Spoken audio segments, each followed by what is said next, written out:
Olá pessoal, tudo bem? Eu sou o professor Fernando Vanucci e é com muito prazer que eu estou aqui mais uma vez para gravarmos mais uma aula sobre a nossa história, sobre a história de Pedra Branca. Vou passar agora aqui para o slide para que vocês possam acompanhar o tema da nossa aula de hoje e a introdução.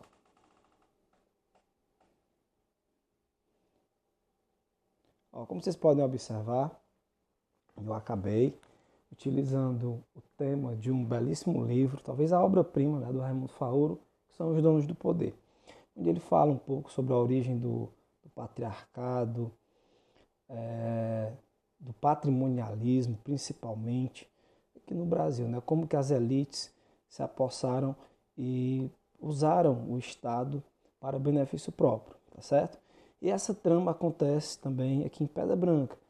A gente vai analisar nessa aula de hoje, né, os primeiros donos do poder, aqueles homens que junto com seus grupos políticos, né, dominaram e encenaram essa trama política em Pedra Branca nos primeiros anos, lá no século XIX, nas 3 últimas décadas e também nas 3 primeiras décadas do século XX. O livro que eu me baseio, obviamente, para fazer essas aulas, como já foi dito para vocês, é o livro A Trajetória Histórica de Pedra Branca, de minha autoria, né, dos primórdios da década de 30, que é o que o livro fala, desde os povos originários, né, até a década de 30, com também a organização aqui do professor Marcos Maciel. E agora, como sempre, né, eu peço que vocês analisem aí quais os itens abaixo, né, estão corretos. No finalzinho a gente vai chegar aqui a um número mágico. Primeiro, pessoal, Augusto Vieira foi o chefe local que mais tempo exerceu influência na política de Pedra Branca por 36 anos. Isso é verdade? Analisem bem. Outra pergunta aqui, João Pinto entra na política rivalizando com a família Cavalcante, elegendo-se vereador? Depois eu vou dizer quem é cada uma dessas personalidades, certo? Sabino Vieira Cavalcante doou o terreno que funcionava o aeroporto municipal. João Alves de Mesquita doou o terreno do prédio dos Correios e Telégrafos. Francisco Vieira doou o terreno da Escola Francisco Vieira Cavalcante e do Hospital São Sebastião. Francisco Vieira Cavalcante era o pai dos 2 deputados federais e estadual, Deusimar, federal e estadual, né? Só para corrigir aqui, tá bom? Deusimar Lins Cavalcante e Álvaro Lins Cavalcante, respectivamente. O tenente Augusto Vieira venceu o coronel Sabino na eleição majoritária de Pedra Branca, tem lá o restante ali, em 1928. E para finalizar, Francisco Vieira, irmão de Sabino Vieira, era pai do prefeito e vereador Dr. Haroldo. Analisem bem, dê uma pausa no vídeo, né, reflitam. Lá no final a gente vai ver aqui qual vai ser o nosso número mágico da aula de hoje, tá bom? Vamos lá aqui, passando para a introdução, pessoal. As últimas décadas do Império do Brasil, de 1822 a 89, foram de muitas agitações, turbulência e crise com diversos setores da sociedade. A gente vai ver agora que setores foram esses. Uma questão religiosa que Dom Pedro acaba brigando com a Igreja Católica. Na questão militar ele acaba se desentendendo com o exército, né, principalmente por conta do movimento republicano, por questões contra a escravatura, né, a escravidão, e também em relação aos soldos, né, ao salário dos soldados, né, dos marechais, etc. E também com os cafeicultores. Né, no finalzinho ali do governo dele, em 1888, a princesa Isabel, né, faz a Lei Áurea, que acaba com a escravidão no Brasil. Né, isso acabou deixando muitos cafeicultores, né, descontentes. Então, sem os seus pilares de sustentação, a monarquia acaba caindo rapidamente, que é o que acontece, como eu destaco bem aqui, no dia 15 de novembro de 1989. Meio que numa tarde, né, numa quartelada, o próprio amigo de Dom Pedro, Marechal Deodoro, é quem comanda, né, esse golpe militar que dá início aqui à nossa Primeira República. Até a década de 30, segundo aqui o José Murilo de Carvalho, um dos maiores historiadores do Brasil, o povo não tinha lugar no sistema político, seja no Império, seja na República. O Brasil era, para ele, uma realidade para o povo, não uma realidade abstrata. certo? O povo entendia bem o que funcionava, né? Aos grandes acontecimentos políticos nacionais, ele assistia não como bestializado, como diziam alguns jornais da época, tá certo? Mas como curioso, desconfiado, temeroso, talvez até um tanto divertido, né? E assistia aquela trama política, né? O povo fazia parte indiretamente, ativamente ele não participava, né, na tomada de decisões, tá bom? Nessa parte que é o Ceará, nesse período, sentiu os efeitos macabros ainda da grande seca de 1877, né? A maior seca assim que a gente tem na história do Ceará, vários livros do Rodolfo Teófilo, A Fome, e na literatura é grande a quantidade de livros. José Olímpio, por exemplo, fala de Luzia Homem, né, relatando também esse período aqui de seca. Tem vários, né? Tamanha foi a catástrofe social deixada por essa seca, né? Ó, se for praticamente um terço da população do Ceará, como diz aqui, ó. Após 50 anos de bonança, promovidos pela cotonicultura, desde 1845, quando foi feito aqui o Açude do Povo em Pedra Branca, não tinha mais seca. Então, o Ceará desenvolvendo, muito por conta da Revolução Industrial na Inglaterra, que necessitava, né, de cada vez mais da demanda do algodão para ser transformado em tecidos. Então o Ceará cresceu bastante no período. E não teve secas importantes, né? A maioria das pessoas no período que estavam vivas não conheciam a seca, tá certo? E por conta disso, né, vai haver um crescimento que é refletido aqui, ó, nas emancipações de Maria Pereira, Boa Viagem, tá certo? Se emancipam de quem? De Xiramubim, ó, em 1851, Maria Pereira, os Mombaça, e Boa Viagem em 1862. Posteriormente, também influenciado pelo algodão, né, Pedra Branca vai se desmembrar aqui de Maria Pereira. Ó. Consegue aqui a sua fundação, né, em 1871, porque a sua emancipação de fato, né, como está lá no livro, Trajetória Histórica de Pedra Branca, só vai acontecer, e o Dr. Jalva Lemos também coloca no livro dele, de 2004, né, Pedra Branca século XIX, só vai acontecer a emancipação de Pedra Branca 2 anos depois, no dia 18 de outubro de 1873. Né? Isso aí depois a gente comenta mais. Ó, nesse novo cenário, vai ser encenada nas Infantes Vilas, né? Essa nova trama vai se dar nessas Infantes Vilas, com os mesmos enredos e com os praticamente, né, mesmos e conhecidos atores. Na cena social e econômica não vai mudar muita coisa, muda apenas, né, os atores políticos, basicamente. Ó, os primeiros anos da República, como foi que aconteceu? Né? Como era essa primeira República no Brasil? Vamos ver aqui, ó.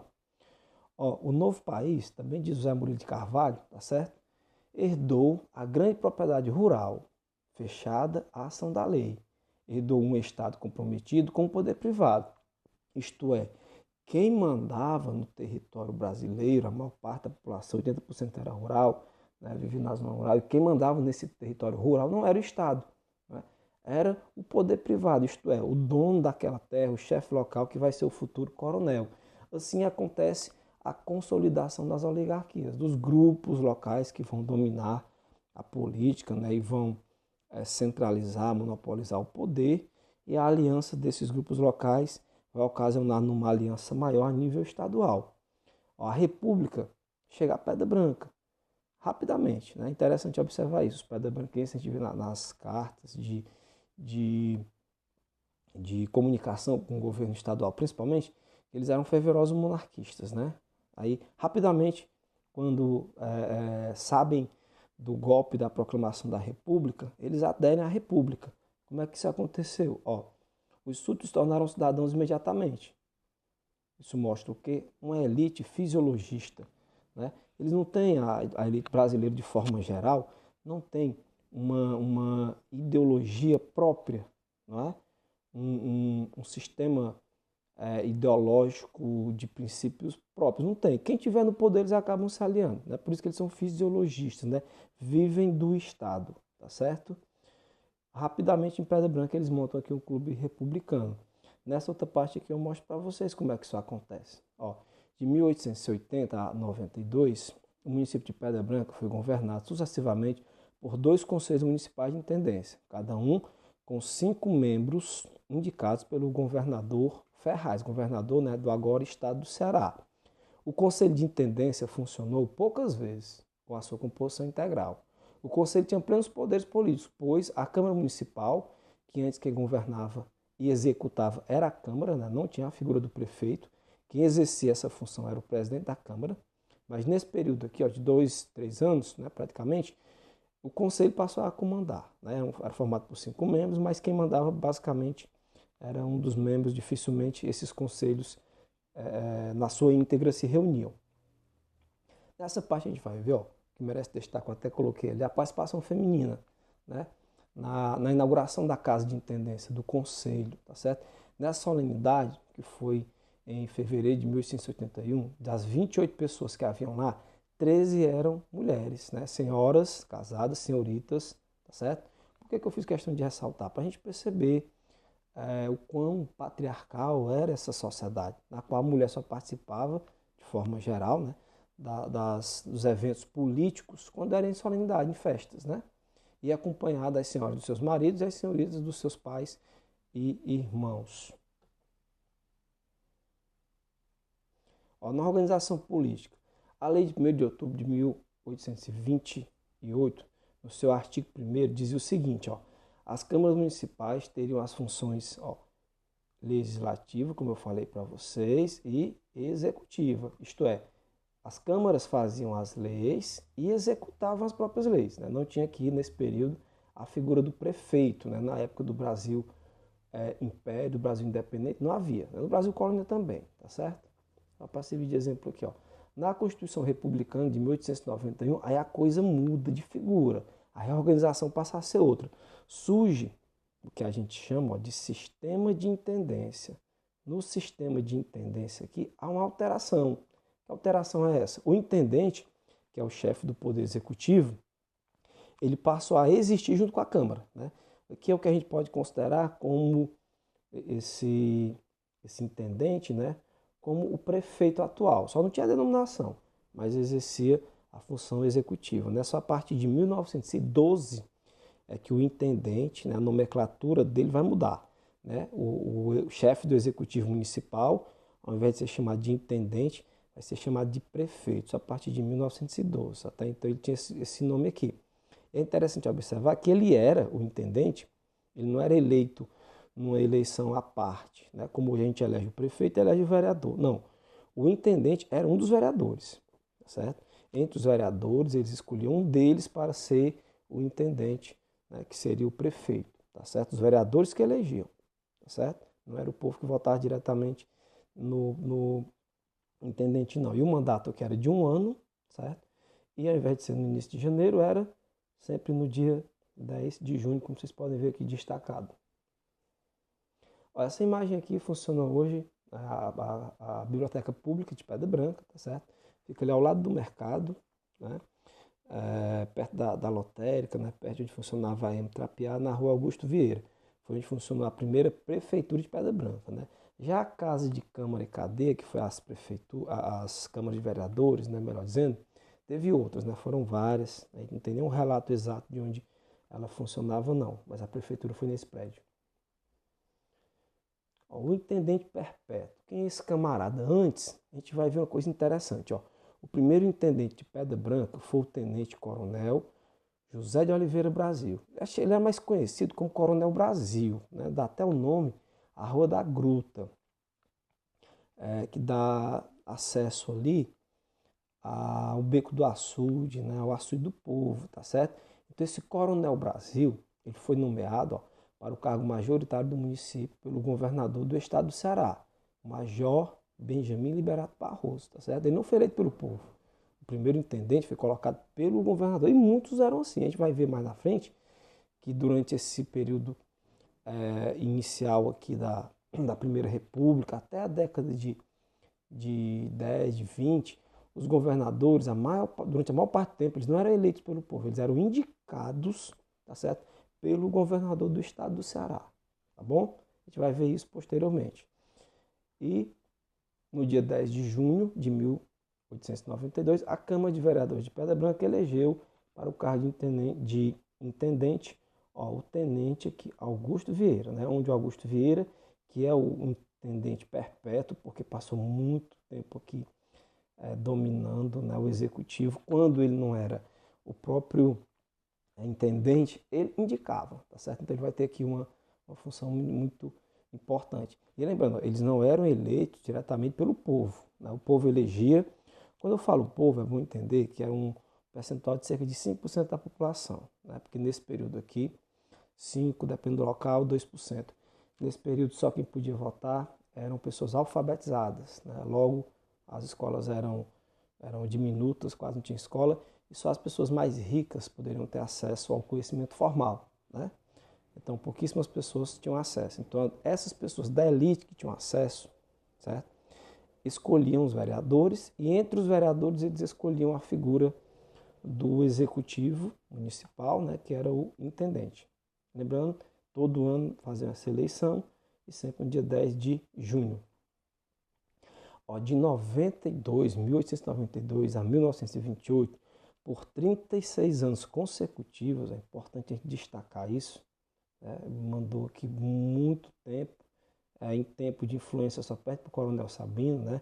Augusto Vieira comandou ou influenciou diretamente a política local, tornando-se um dos maiores coronéis de Pedra Branca. Como eu disse, em tempo, né, de influência, de controle político, ele só perde mesmo para o Coronel Sabino, que a gente vai ver depois, ainda nessa aula de hoje.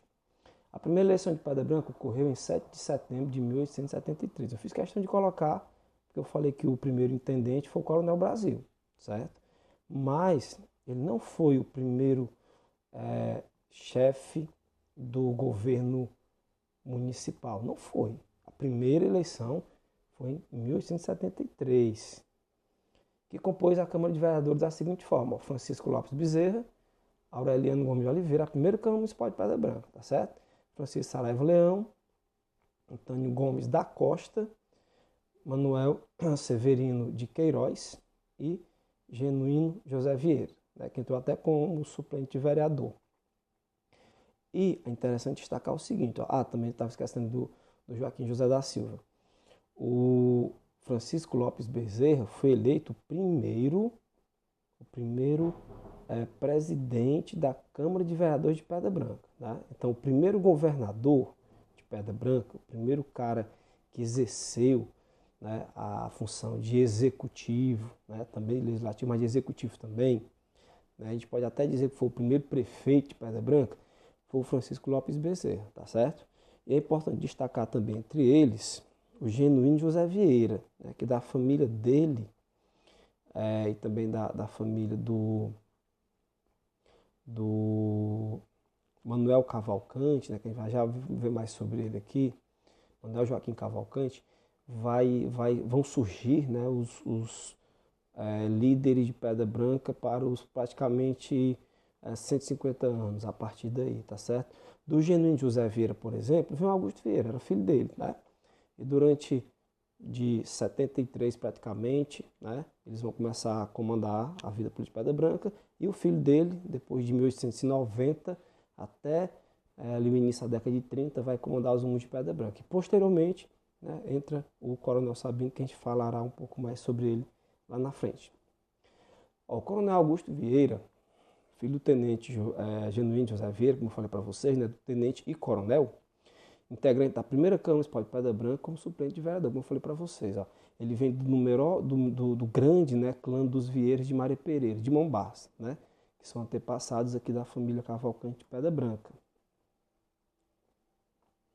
No ano de 1893, aconteceu um fato interessante que eu vou falar para vocês. O coronel tenente Augusto Vieira, que já era intendente municipal de Pedra Branca, ele entra em choque diretamente com a Câmara Municipal. Como é que isso acontece? Há uma questão de impostos, tá certo? Em que a Câmara acaba aprovando uma forma de arrecadação de impostos e ele não concorda. Aí sabe o que ele faz? Ele se junta, né, numa reunião à parte, que não ocorreu nem na Câmara Municipal, né? Ele e o primo dele, José Cavalcante Albuquerque, eles acabam se unindo. Os dois fazem uma sessão, né, ilegal, porque tem que ter um número mínimo de vereadores, né? Se a Câmara tinha 7, tinha que ter pelo menos 4 e não tinha nenhum. Mas como ele não concordou, ele fez a sessão dizendo que ia ser do jeito dele e pronto, né? Mostrando o tamanho da sua força política nesse momento. E é interessante ressaltar que ele fez questão de deixar isso registrado em ata, porque naquele período era importante que esses chefes demonstrassem e deixassem registrados o seu poder político. Então ele não fez questão de esconder, né? O que hoje a gente não considera como um valor, né? O autoritarismo, na época era, né? Então o cara realmente tinha que demonstrar que era forte, que tinha poder, e assim ele fez, né? Então ele mandava praticamente em tudo. A Câmara tomou uma decisão, ele fez do jeito dele e pronto. Mesmo sendo ilegal, foi o que acabou prevalecendo. O próprio governo do estado, né, recebeu reclamação da Câmara, mas não fez nada, né? Deixou do jeito dele, porque muitas vezes era assim que o governo fazia. Outro exemplo aqui aconteceu também com o capitão Leonardo de Oliveira Brasil, né? O Coronel Brasil. Ele, por sua vez, era aliado, né, do coronel Tenente Augusto Vieira, tá certo? Ele acabou fazendo uma manobra política bem interessante. Nessa manobra política, ele fez uma sessão da Câmara de Vereadores, tá certo? E para essa sessão ser validada, né, precisava de um quórum maior de vereadores. Estava faltando 3 vereadores. Então o que ele fez? Mesmo de forma ilegal, né, que a sessão não poderia acontecer pela a falta de vereadores, ele mandou chamar os suplentes, que eram seus aliados, fez a sessão juntamente, né, com José Cavalcante de Albuquerque, como eu falei para vocês, que era primo ali do Augusto Vieira. Depois de feita a sessão, né, o Coronel Brasil é eleito intendente municipal, tá certo? Ele fez uma sessão ali só com amigos para votar nele e para elegê-lo intendente municipal, tudo de forma ilegal, né? Isso até também é denunciado ao governo do estado. A gente vai ver o que isso acontece agora, qual é o desenrolar disso tudo, ó. Os vereadores que tiveram seus direitos políticos alijados pelo Coronel Augusto Vieira e o capitão Leonardo, ó, quem eram eles? Ó, Joaquim Pereira de Lima, Joaquim Ferreira de Lucena e Antônio Ribeiro Campos. Eles acabaram reclamando o ato ilícito para o governador do estado do Ceará, o tenente-coronel José Freire Bezerril Fontinelli. Porém, ó, o Augusto Vieira, como ele tinha muita influência com o governador, né, o presidente, o governador como era chamado na época, aceitou o fato como consumado, mesmo sabendo que era ilegal. Certo? Ele dizia aqui, ó, sabendo ele que a Câmara não agia regularmente, mas ele deixou do jeito que estava, né? Porque muitas vezes os governadores acabavam não interferindo diretamente nas questões locais. O que vencesse a questão local era aliado dele, então ele lavava as mãos e deixava a coisa acontecer, né? Ó, vamos ver outro exemplo aqui. Os 3 vereadores que foram excluídos da eleição concitaram o povo à desobediência civil. Chamaram o povo a ir para as ruas. Dos 3, 2 seriam punidos com a cassação de seus mandatos, vítimas de perseguição política. Outra característica também substancial, né, muito importante, das oligarquias cearenses e da política de Pedra Branca no final do século. Eles foram reclamar, fazer agitação e acabaram perdendo seus mandatos. Por causa da contestada eleição, né, e conturbada também no dia 10 de junho, aliás, de 1893, ó, o intendente municipal, que era o Coronel Brasil, né, Leonardo de Oliveira Brasil, apresentar renúncia. Olha só que coisa interessante, a gente vai já analisar isso aqui, ó. Ele renuncia ao cargo no dia 30 de janeiro do ano seguinte, né? Mas para ele renunciar já tinha um negócio, uma articulação já pré-estabelecida. Ao apresentar a Câmara de Vereadores, Coronel Augusto Vieira prontamente aceitou a abdicação de seu aliado político, né, renunciando à presidência da Casa Legislativa para ser eleito intendente de Pedra Branca, exercendo o cargo até dia 10 de junho de 1895. Então, quando o Coronel Brasil renuncia, certo? Quem é que assume? Não tinha visto na época, o presidente da Câmara. Quem era o presidente da Câmara? Augusto Vieira, né? Então a gente observa que por trás, né, dessa eleição conturbada havia na verdade um jogo político, né? Uma manobra política para que o Augusto Vieira se tornasse novamente aqui, ó, intendente de Pedra Branca, né? Como ele não podia ser na época, né, reeleito diretamente, ele acabou usando dessa artimanha ilegal, né, mas para assumir aqui o executivo municipal. O pacto político funcionava assim, né? Primeiro, o Campos Salles cria, né, quando era presidente, a política dos governadores, para que houvesse uma aliança nos estados que refletisse na eleição do presidente da República. Como era que funcionava essa aliança? O chefe político local, ele se aliava ao governador, e lembrando que muitas vezes o próprio governador, né, acabava elegendo o chefe político local. Tá certo? Então não tinha como ser aliado. Se o, o, o chefe local, né, o intendente, não fosse aliado do governador, ele fazia a derrama. O que era a derrama?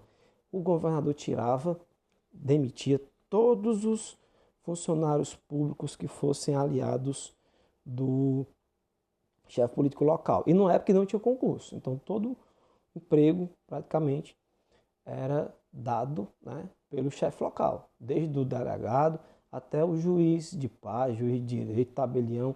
Então todos os empregos públicos eram dados pelo chefe local. Logo que se você não fosse aliado dele, você perdia o emprego, né? Então, obviamente que a maioria desses funcionários públicos, que era a elite da época, né, era aliado do chefe local, que era aliado do governador. Daí surgiu o que a gente chama de curral eleitoral, né? Onde as pessoas ficavam meio que presas para votar no chefe local. Lembrando que, na época, a eleição não era secreta, não tinha um voto sigiloso como acontece hoje. A eleição era aberta, você mostrava em quem votava, você até falava na hora de colocar a cédula na urna, né? Então não tinha como o chefe local não saber, tá certo, que aquele indivíduo, né, que tinha um emprego dado por ele não votaria nele, tá certo? Dessa forma, o chefe político local constitui o que a gente chama aqui, ó, de coronel político, tá certo? Não é um coronel militar como a gente tem hoje nas Forças Armadas, não. Apesar do título ser militar, certo? Esse coronel ele exercia principalmente um poder, né, e uma influência política, né? Porque esses títulos eram dados desde 1934, quando, pela falta de policiamento, né, de soldados, o governo brasileiro, né, do Império Brasileiro, tá certo? Cria a chamada Guarda Nacional, tá bom? Na época do Padre Feijó, né? Não era propriamente no primeiro nem no segundo império, né? Era no intervalo entre os dois, no período regencial, tá bom? Um exemplo disso é a oligarquia Acciolina, a nível estadual, né? O Nogueira Accioli comanda o Ceará de 96 a 1912, tá certo? E a nível local nós temos aqui a oligarquia Augusta, né? do tenente coronel Augusto Vieira, que vai durar de 92 a 1918. Até o tempo de duração aqui ele é parecido, né? Eu coloquei 18 por quê? Porque vai ter um intervalo aqui em que quem vai governar não vai ser ele, vai ser o Alexandre Barreto, mas é mandado por ele, tá certo? A gente pode esticar aqui, fazendo aqui uma correção, né, até 1928 mesmo, né, que é quando Augusto Vieira perde a eleição aqui para o Coronel Sabino, tá certo? E haver essa aliança mútua entre o chefe do poder estadual e o chefe do poder local. Um exemplo disso eu coloco para vocês aqui, ó.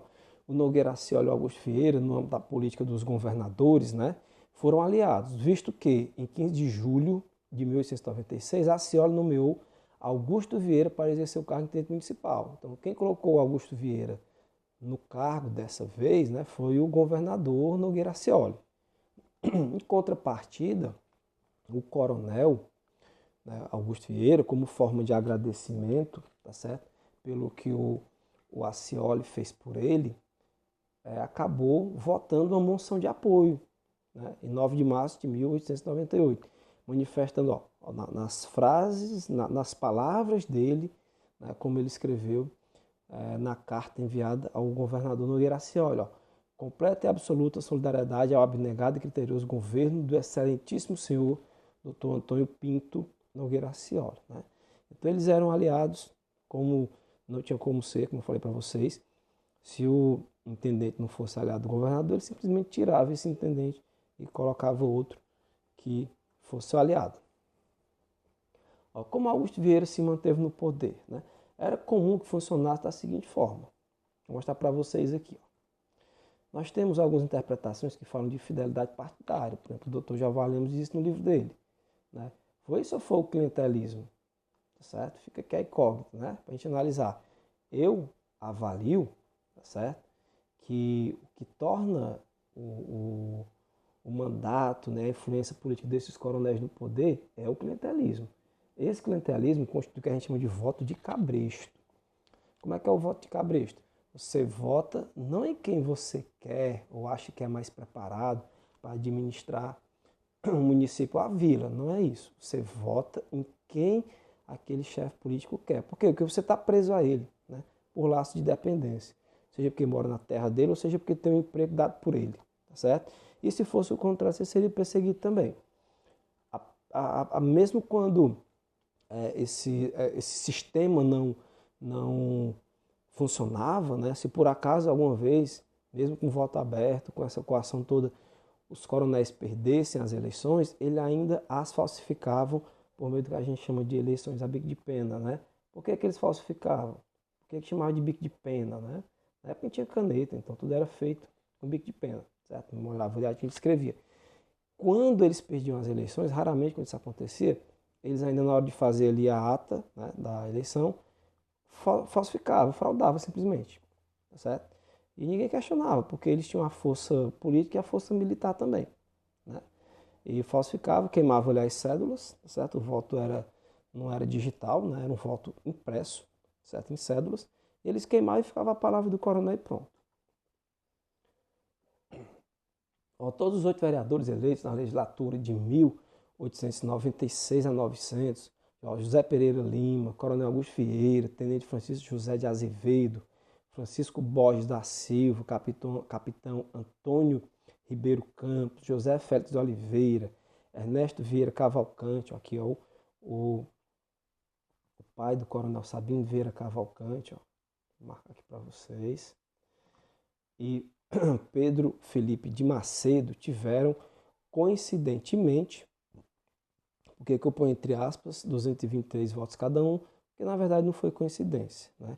Os votos eram combinados, tá certo? Você tinha que votar em que eles combinavam ali, né? E como pouquíssimas pessoas votavam, tá certo? Na época, Pedra Branca teria entre 10 mil habitantes, mais ou menos, apenas 200 e poucos vereadores, né? No total, se for somar aquela eleição, dos votos contra, não dá 400 votos. Dá para você ver como o percentual de votos era muito diminuto, né? Porque só as pessoas que sabiam ler, como disse para você, escrever, eram alfabetizadas e tinham direito de voto.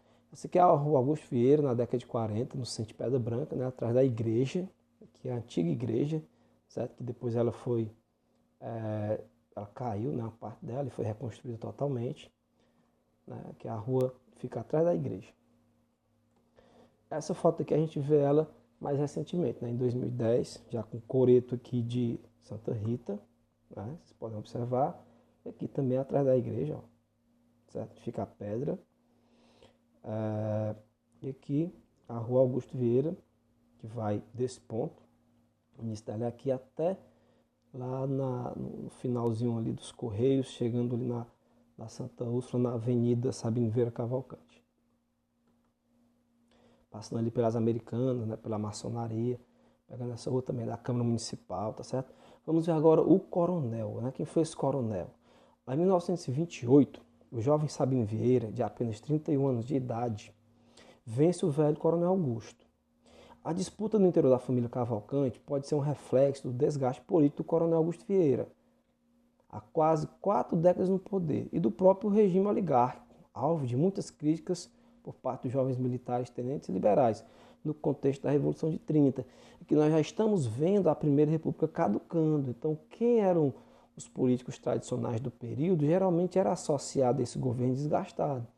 Então, a gente considera que o clima da Revolução, o clima mudancista da Revolução de 30, acaba influenciando também políticos mais novos. Daí surge o que a gente considera ser a oligarquia sabina, né? que ela começa em 28 e vai até a década de 70, quando o Coronel Sabino Vieira morre. A gente pode dizer até que ela vai mais além, né? Ela se estende até mesmo, como eu coloco aqui nesse outro parágrafo, ó, o mandato aqui do ex-prefeito Chico Ernesto, que ele vai até 2004, né? O Chico Ernesto era sobrinho do Coronel Sabino, tá certo? O pai dele foi prefeito, a gente vai já ver aqui na frente também, que eu coloco isso para vocês, tá certo? Então observem isso, né? As oligarquias, quando elas caem, às vezes, elas têm ainda um certo suspiro, né? Até que chegue outra força política, que é o que vai acontecer em Pedra Branca, né?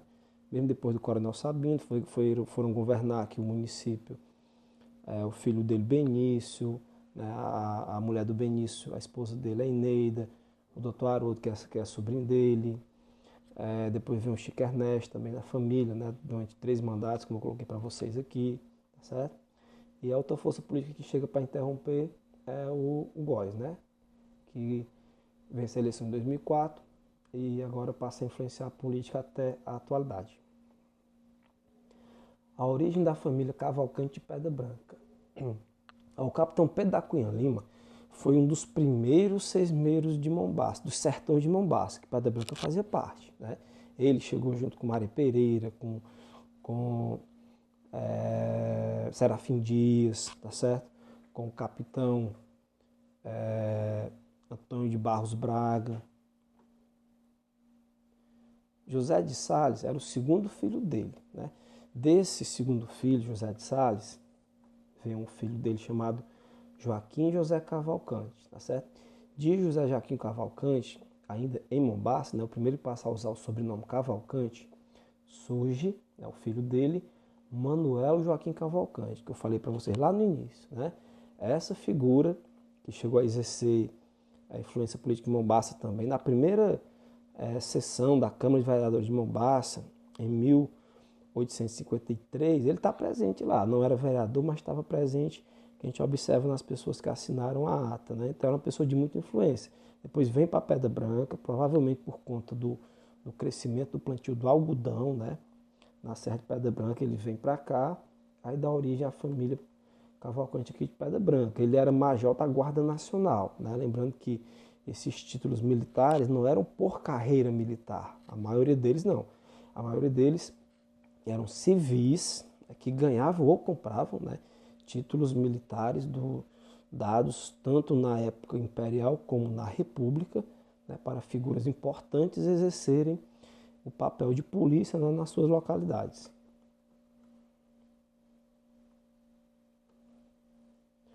Ao coronel, não se pode desconhecer, né, que por quase 150 anos, né, o coronel Sabino e a Pedra Branca, né, teve sua trajetória econômica, administrativa e política influenciado direto ou indiretamente, né, pelos os descendentes de Manuel Joaquim Cavalcante e Genuíno Vieira Cavalcante, né, Genuíno José Vieira, né?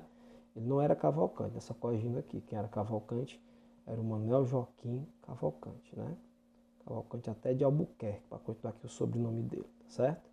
Então essas duas figuras aqui, do Genuíno Vieira, vem o Augusto Vieira, e do Manuel Joaquim Cavalcante vem o Sabino Vieira, que é o que a gente está analisando agora. O Sabino Vieira foi eleito em 1922 e reeleito novamente em 24 a 28.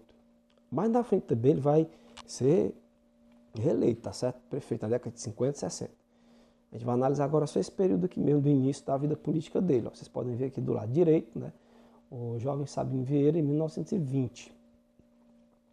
Nesse mesmo ano, ó, ele foi eleito prefeito municipal numa acirrada disputa contra o tradicional chefe político Augusto Vieira. Desde então, ele assume a liderança política de Pedra Branca e passa a mandar nela por praticamente meio século. Né? Essa também é a análise aqui que faz o professor Mário Ângelo.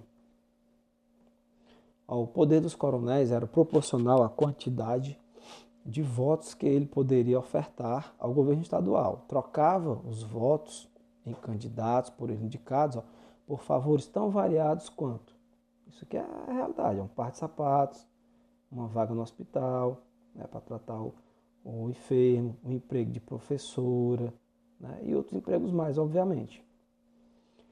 Carvalho, José Muniz de Carvalho, relata que a turbulência, o alarido, a violência, a pancadaria decidiam a formação das mesas eleitorais. Nas igrejas onde essas reuniões aconteciam, até as imagens dos santos, né, sacras, eram retiradas para o desregrado pleito, onde eles discutiam. Porque quando você formava a mesa eleitoral, era essa mesa eleitoral que ia decidir quem iriam ser os eleitores.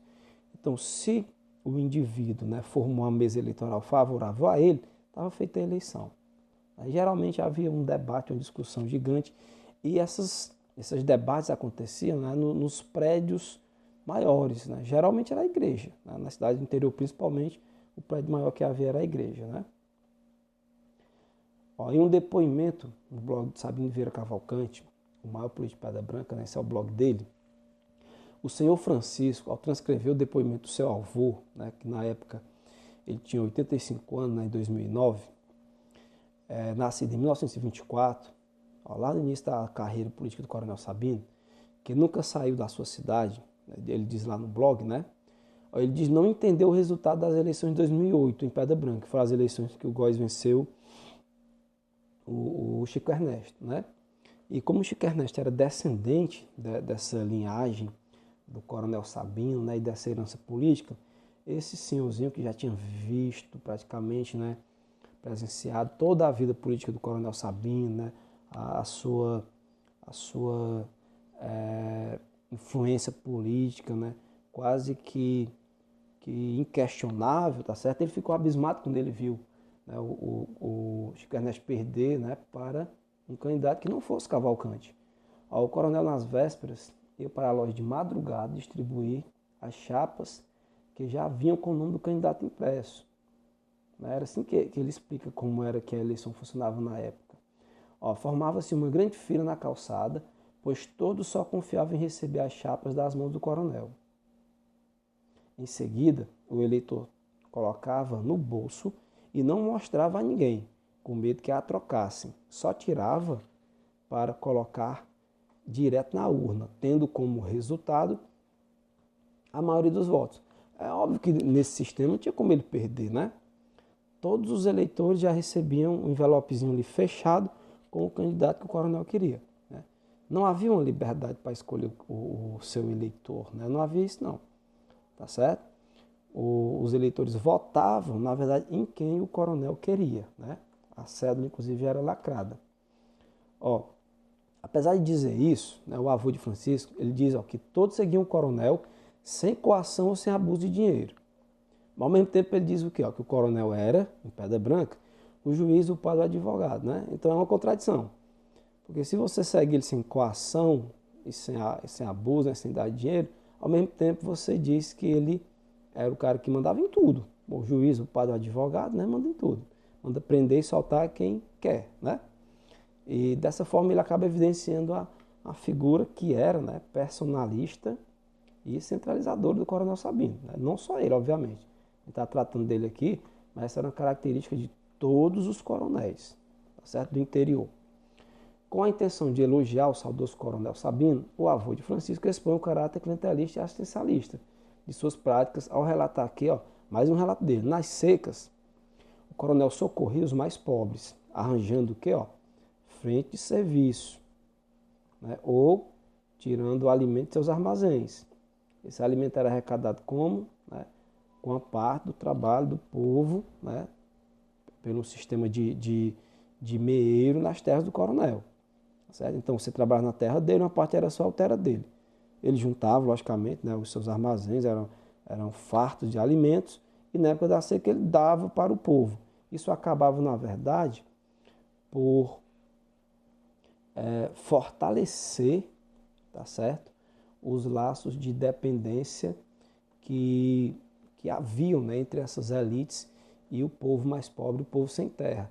Nas emergências também, onde os coronéis, né, os chefes locais davam emprego para os mais pobres, né, para trabalhar na construção de ruas, de estrada de rodagem, de açudes, nas propriedades privadas, valorizando-as, né, reforçando os laços de dependência do sertanejo com os chefes locais.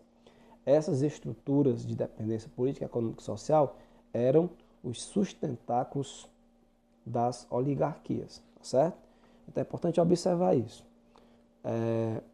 mesmo os açudes, que na época o governo mandava verba para construir, não eram açudes públicos, tá certo?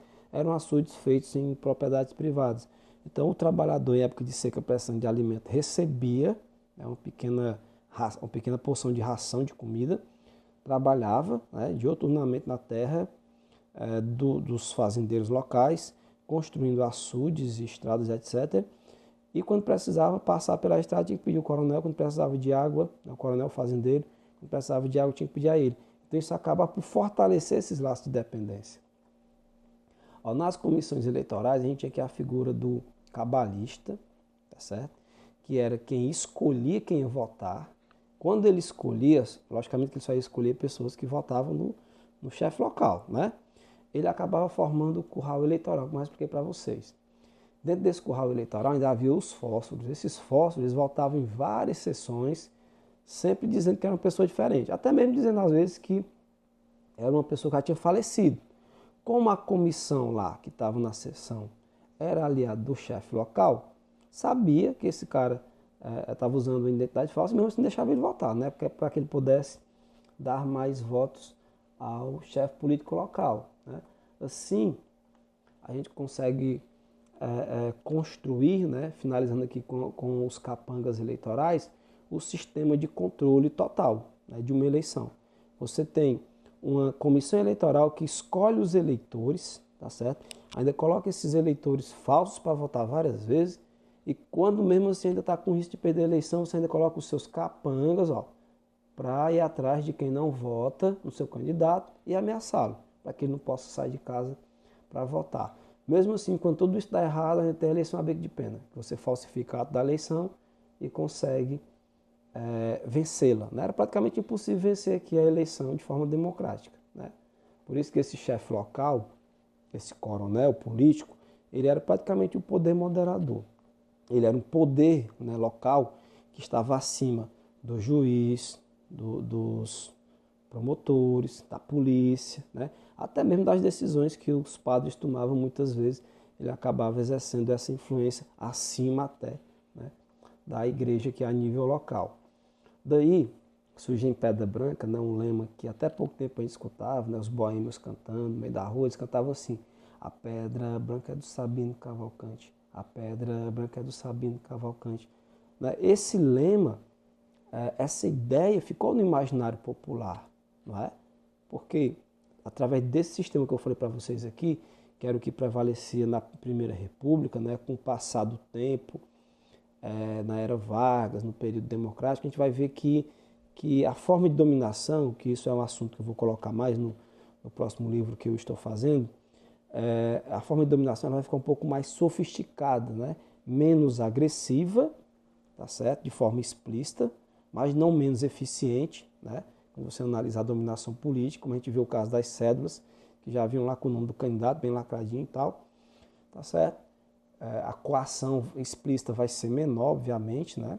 Mas a gente vai ter ainda um controle político que vai se estender ali desde a década de 30, do Coronel Sabino, até a década de 70, né? Diretamente por ele. Depois que ele falece, obviamente, os seus descendentes ainda vão estender o seu domínio por Pedra Branca por mais praticamente ali 34 anos, né? Com algumas exceções ali, alguns hiatos, interstícios em que outras famílias, como por exemplo o Antônio Rodrigues, né, que não é da família Cavalcante, não era apoiado por eles, e vai por 2 vezes governar Pedra Branca, nesses intervalos, né? Quanto às forças políticas locais, quando elas, aliás, eram equivalentes, as eleições eram decididas no Bacamarte. Isso nunca aconteceu em Pedra Branca. Nós temos aqui, como eu falei para vocês, uma predominância da família Cavalcante. Mas em outras regiões acontecia, certo? No Cariri, a título de exemplo, em 1904, o coronel Antônio Luiz Alves Pequeno, parente e amigo do senador Arcioli, organizou um exército de cabras e invadiu o Crato, certo? Depondo num conflito o chefe local, coronel José Belém de Figueiredo, e assumindo a liderança política da região.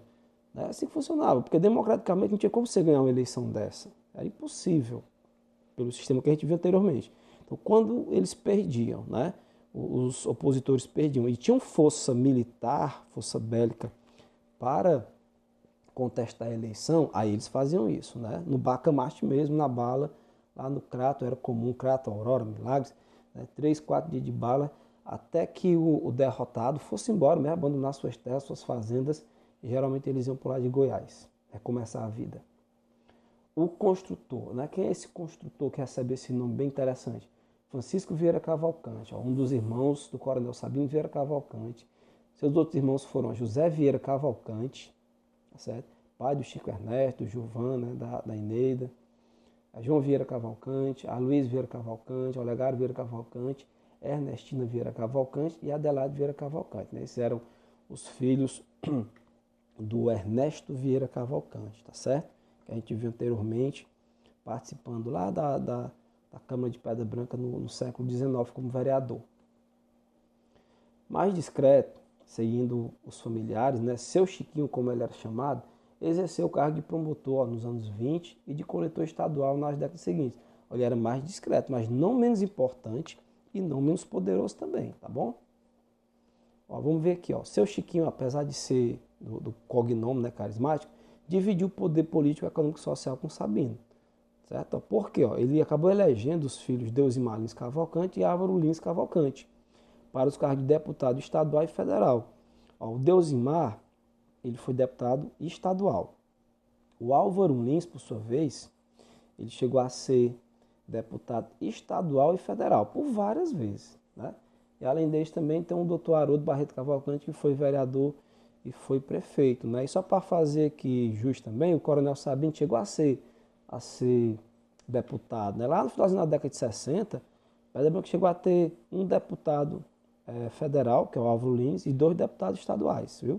Deusimar Lins e o Sabino Vieira, que era o tio dele. Né? E lá atrás, lá na década de 20, ainda tinha o tenente Augusto Vieira, né, que chegou a ser também deputado estadual, tá certo? Eu esqueci de falar, mas vamos fazer aqui justiça, né, a sua carreira política.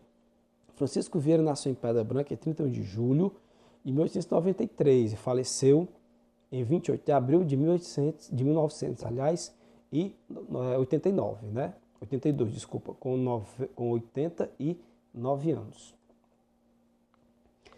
Seu Chiquinho foi casado, né, primeiro com Maria do Carmo Lins e em segundas núpcias com Ana Brasil Barreto Cavalcante, formando uma numerosa família com 20 filhos. Só para pegar o exemplo aqui, ó, para a gente se situar, né?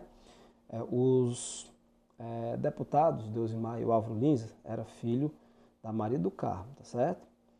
O doutor Chico, candidato a prefeito, o doutor Haroldo, né, já era filho aqui da Ana Brasil Barreto Cavalcante, também chamada e conhecida por Dona Ana, né, o mestre Chiquinho, né, famoso músico que vive em Pedra Branca hoje também, tá certo? Então eles já são filhos aqui da segunda esposa do seu Chiquinho. Ó, sua atuação mais relevante para a sociedade pedra-branquense foi comandando a construção da escola Francisco Vieira Cavalcante, do antigo posto de saúde do centro, em frente à escola que o homenageia. Esse posto de saúde hoje funciona na farmácia, né? Farmácia popular, onde a prefeitura distribui remédios, tá certo?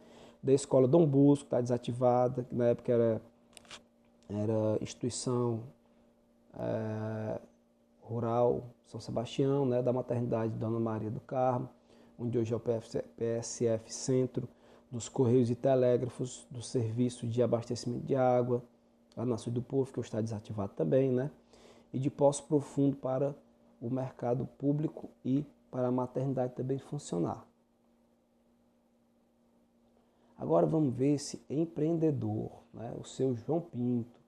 Ele nasceu no dia 22 de outubro de 1900, em Santa Quitéria, e faleceu no dia 3 de julho de 1995. Seus pais, Francisco Pinto de Mesquita e Ana Maria Alves de Mesquita, por influência do tio, instalaram-se no sítio Cachoeiro, lá na saída para Cruzeta, né, para Santa Cruz do Banabuiú, ali pertinho daquela ponte, né, zona rural de Pedra Branca, na década de 1910.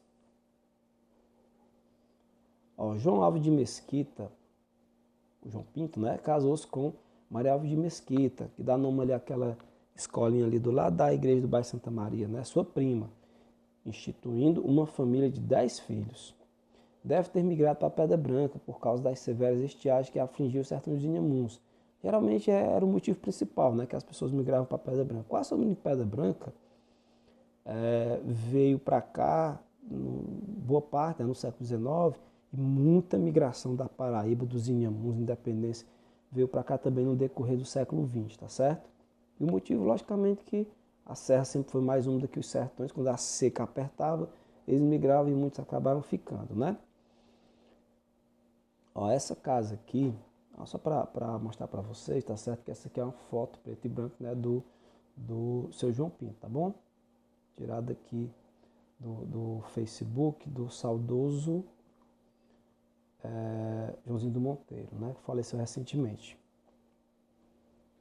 Ó, no local em que o João Pinto batizou de campo de batalha, lá no bairro Santa Maria, né, uma analogia às lutas dos agricultores na lida diária, ele se tornou um dos maiores agropecuaristas da Serra de Pedra Branca, nos anos 60 e 70. Em suas terras, João Pinto produzia toneladas de milho, feijão, carne bovina, mamona, algodão, que era negociado em senador Pompeu, né? E até lá, a princípio, né, levado por mulas, animais, né? Depois, mais na frente, a partir da década de 60, principalmente, vai ser transportado em caminhões, até senador vai até Fortaleza pela linha de ferro, né? E o governador Vigílio estava, na época, dando o nome a ele de Rei do Feno, tá certo? Essa região aqui, para a gente se situar, pessoal, para a gente lembrar aqui, ó, essa casa dele fica do lado esquerdo dessa estrada aqui, ó, que eu vou mostrar para vocês, que vai para o Trapiá, tá certo? Ó, a estrada vai para o Trapiá. Ela segue direto aqui, né? Sentido do Trapiá, tá bom? Essa aqui, ó, que passa na frente da casa, ela vai para o sítio Tabas, né? Nesse sentido aqui, ó, tá bom? A região que hoje é o bairro Santa Maria, né? Do lado esquerdo e direito, todo praticamente, tá certo? Era nessa região que ele produzia a maior parte, né, da sua riqueza, né, foi produzida ali, né, com levas e levas de trabalhadores, né, um sistema agrícola bem rude ainda, e ele colocou o nome de campo de batalha, né, pelo fato de lá todo dia ser uma batalha, né, a lida diária, o trabalho árduo, tá certo? Ó, João Pinto entra na política rivalizando com a família Cavalcante, elegendo-se vereador. Por isso que eu coloquei aqui o João Pinto, ele não é da família Cavalcante, mas como ele vai rivalizar com essa família, eu fiz questão de destacá-lo, né? Não porque o João Pinto chegou a digamos assim, suplantar, né, o poder político da família Cavalcante enquanto ele, né, exerceu influência política e econômica. Não. Os seus descendentes, principalmente o Antônio Góes Monteiro Mendes, né, ele vai, a partir de 2004, vencer a eleição contra o Pedro Paraibano, depois Chico Ernesto, né, são 7 eleições seguidas, que ele vence, aí sim, ele vai realmente, né, tomar o poder da família Cavalcante, né, que comandou Pedra Branca, como a gente já falou anteriormente, por mais de 150 anos, tá certo? O Góes vai fazer esse contraponto, esse rompimento. Eu coloquei o João Pinto aqui porque o João Pinto, em Pedra Branca, né, a origem, né, que vai germinar essa força política antagônica que é os Cavalcantes, tá certo?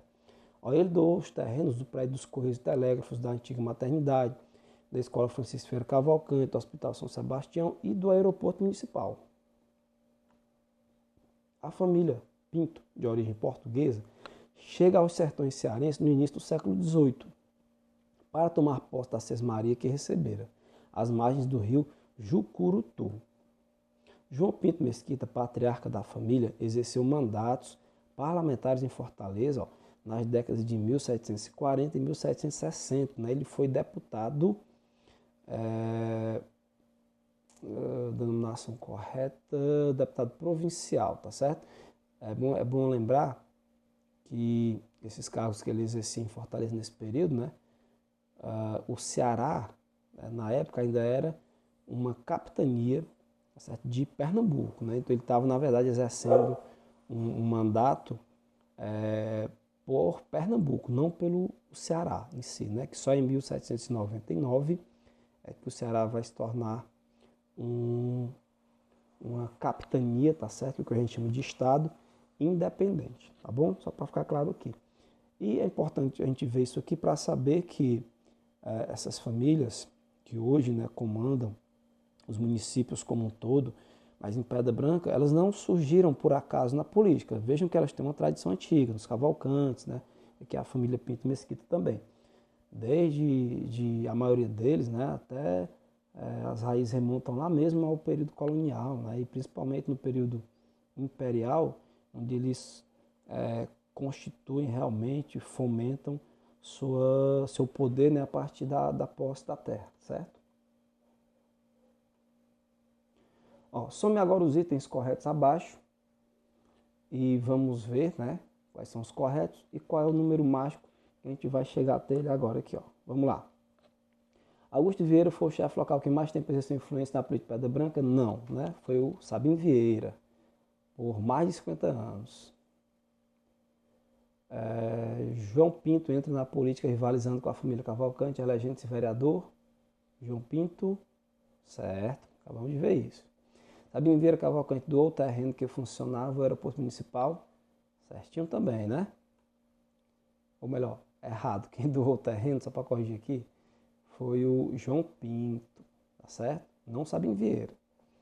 João Alves de Mesquita doou o terreno do prédio dos Correios Telégrafos? Sim, né? João Alves de Mesquita é o João Pinto. Só para deixar claro aqui, ó, quem doou o terreno do aeroporto foi o João Pinto, tá bom? Mas quem politicamente trouxe a verba, tá certo? Foram os vereadores Álvaro e Deusimar Lins, tá bom? Cavalcante, filho do Francisco Vieira, tá bom? Francisco Vieira doou o terreno da escola Francisco Vieira Cavalcante do hospital? Não. O terreno da escola Francisco Vieira e do hospital, quem doou foi o João Pinto, né? Lembrando que a verba veio, lógico, no período em que os deputados comandavam, né, o Ceará, e o deputado Deusimar tinha muita influência, né? O Plácido era o governador, que é aqui de Mombaça, né? O Álvaro Lins era deputado federal e o Francisco Vieira ainda ajudou na construção, né? Recebe o nome dele. Francisco Vieira Cavalcante era pai de 2 deputados federal e estadual, Deusimar Lins Cavalcante e Álvaro Lins Cavalcante, respectivamente? Sim. O tenente Augusto Vieira venceu o coronel Sabino Vieira nas eleições majoritárias de Pedra Branca em 1828? Não, né? Quem vence essa eleição é o contrário, é o Sabino Vieira que vence o tenente, né, coronel Augusto Vieira. E Francisco Vieira, irmão de Sabino Vieira, era pai do prefeito e vereador Dr. Haroldo. Corretíssimo também, né? Então, se você somar aqui tudo rapidamente, vai ver que o número mágico vai ser 85. Pronto. Então é isso aí, pessoal. Vamos aqui finalizando, ó. Veja que a aula ficou um pouco longa, né? Porque os assuntos que a gente debate aqui tem muita coisa para a gente discutir, então acaba que a gente se estende um pouco, tá certo? Mas aproveitem aí, assistam essa aula na íntegra, tentem fazer isso, vejam uma parte um dia, depois uma parte no outro, assim vocês vão conseguir ter acesso a esse material todo, tá bom? Fiquem com Deus e até a próxima aula. Um abraço.